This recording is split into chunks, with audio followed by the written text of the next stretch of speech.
агрессоре говорят, мы вас будем готовить.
В рамках пиара это очень большой плюс для всех глав республик Северного Кавказа, в том числе и Чеченской Республики. То есть они себя позиционируют как лидеры, которые солидарны с палестинским народом и также которые готовы протянуть им руку помощи. Касаемо трудоустройства в автозаводе в Чеченской Республике, во-первых, надо сказать, что миграция из Чеченской Республики очень большая, как и во внутренние регионы России, так и в другие государства.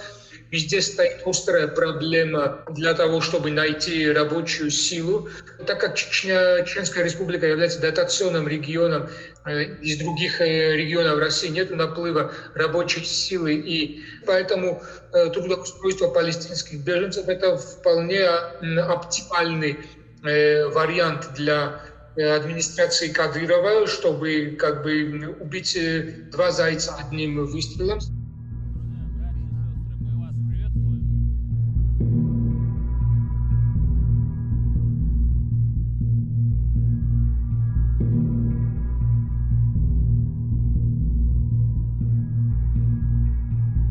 Из-за того, что вы будете нас торопить или пытаться подтолкнуть в решение каких-то вопросов, опять же, здесь так не работает.